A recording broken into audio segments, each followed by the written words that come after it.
There is a level of strength that silences a room the moment you enter. A strength that doesn't demand attention because it already possesses it. You've seen it before, in the way a calm man walks into chaos and instantly becomes the still point around which everything moves. Is not charisma. It is not luck. It is power earned through stillness. It is mastery born from fire. It is the kind of strength that makes others whisper, "He doesn't break." Most people misunderstand strength. They chase muscle, speed, advantage. They try to add more to build higher. But real strength is the opposite of addition. It is subtraction. It's the removal of everything unnecessary until only truth remains. It's a cleansing, a purification by discipline. 400 years ago, one man embodied this truth so completely that his name became eternal. Miyamoto Musashi, a samurai who lived not to survive, but to transcend. He fought over 60 duels, never once losing. He was not born of noble blood. He was not the fastest nor the strongest. He simply refused to stop refining himself. He forged his spirit like a blade, through the friction of every failure, through the fire of every doubt, through the silence between battles. But what made Musashi invincible was not his sword. It was his mind. A mind that did not move when the world shook. A mind that did not depend on conditions. A mind that saw no distinction between war and peace, effort and stillness, life and death. Before his death, Musashi retreated into a cave, alone, to write his final teachings.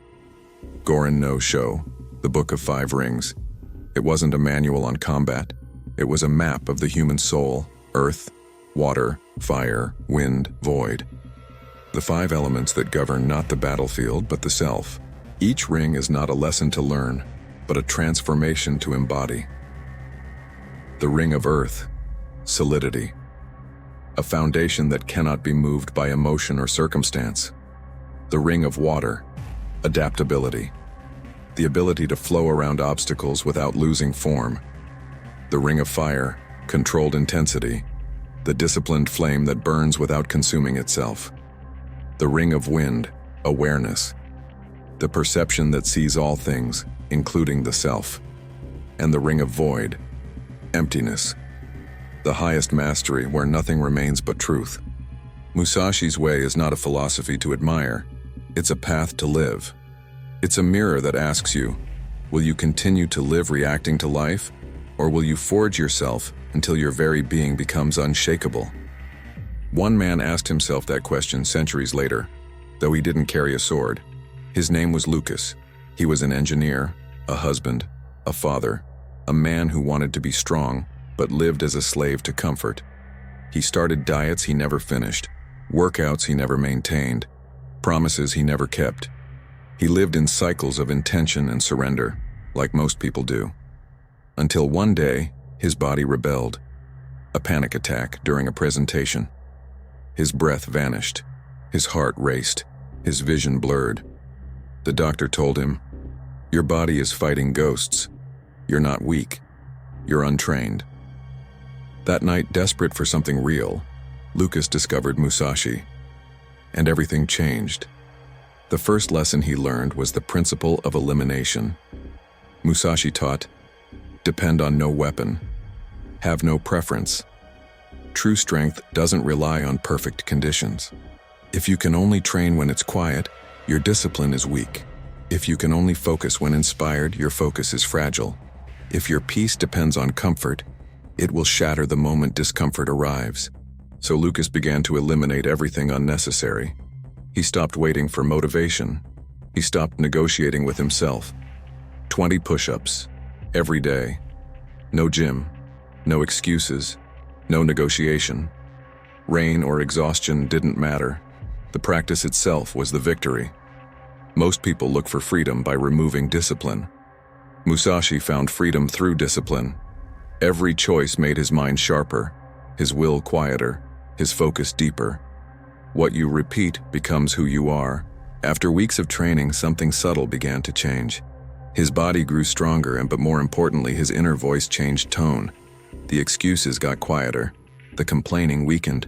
The man inside him who hesitated began to die. That was the birth of the still mind, what Musashi called Hijoshin. He wrote, "The mind of battle must be the same as the mind of tea. No excitement, no fear, only presence." Lucas practiced this in the modern world. Traffic, arguments, deadlines. Instead of reacting, he observed. Fear came, but he didn't feed it. Anger rose, but he didn't chase it. He became a witness to his emotions instead of their victim. Neuroscientists today would call this response regulation. Zen masters called it mind like water. Stoics called it apatheia, the freedom from being ruled by emotion. But Musashi discovered it centuries ago through combat, and you can discover it through daily life. Every moment that tempts you to react is a dojo. Every irritation is training. Every discomfort is your teacher. By day 60, Lucas had transformed physically. But real transformation is not about muscle, it's about presence. The body was now an extension of his discipline. Every repetition was a lesson in patience. Every drop of sweat was a confession. I'm no longer ruled by comfort. Then came the third stage, Zanshin, the mind that remains, awareness that never sleeps. After finishing a task, Lucas stopped collapsing into relaxation. He breathed, watched, learned. Because Musashi warned, victory is dangerous, complacency is death. Even peace is an illusion if you meet it unprepared. True warriors remain aware not out of fear but respect for the ever-changing world. The Stoic said, "The obstacle is the way." Zen says, "Chop wood, carry water." Both mean the same thing. The practice never ends. Life is continuous training. You don't retire from awareness. Then life tested him again. Lucas was fired. No warning. The man who once panicked in meetings now simply nodded. His heart rate didn't rise. His breath didn't change. He thanked his boss and kept working until the end of the day. Not because he didn't care, but because he had built a mind that couldn't be moved by circumstance. That was Fudoshin, the immovable mind, the core of unshakable strength. The Stoics called it tranquility. The Buddhists called it equanimity. Musashi called it victory. Because the man who cannot be shaken cannot be defeated.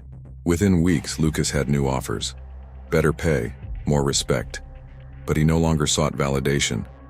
Because the world's recognition is temporary. The world respects strength, but it fears stillness.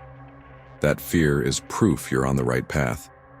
When your calm unsettles the anxious, when your discipline exposes the undisciplined, when your silence makes noise uncomfortable, you are walking the true path. Then came Musashi's final lesson, Sutemi, letting go of the self. Musashi wrote before his death, "I regret nothing. I fear nothing. I desire nothing." The man who desires nothing cannot be manipulated. The man who fears nothing cannot be controlled. The man who regrets nothing is already free. Lucas realized his next step was to release even the pride of transformation. He stopped counting days, stopped measuring progress, stopped posting his achievements. He didn't need to prove anything anymore. Because he understood. You can't lose what you've become. Discipline had moved from action to identity. He no longer trained his mind. He was the training. That's the secret of Musashi. Strength is not something you do, it's something you are. When the sword and the soul become one, you no longer fight. You simply move. You no longer try to stay calm. You simply are calm. You no longer struggle for victory. You simply embody it. Musashi died alone in a cave, surrounded by silence, leaving behind no wealth, no followers, only truth. A man who began with nothing ended with everything that matters, mastery of himself. His final words, "I regret nothing." Ask yourself, could you say the same? If you died tonight, could you say you lived fully without hesitation, without wasting your potential on fear, comfort, or distraction? Could you say you walked your path without flinching? The truth is this: your potential isn't waiting to be added, it's waiting to be revealed. You are not unfinished because you lack something. You are unfinished because you haven't removed what doesn't belong. The unbreakable version of you is already inside. The calm that intimidates others, the strength that moves without speaking, the peace that cannot be disturbed. But you must pay the price, and that price is everything false. Every excuse, every hesitation, every dependency.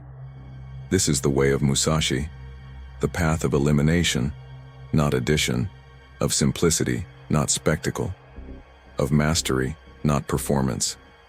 If this message has awakened something within you, something ancient, quiet, and powerful, subscribe to Dojo Path. Because this is not entertainment, this is training. This is where the undisciplined die and the warrior is born. Train your mind. Master yourself. Walk the Dojo Path.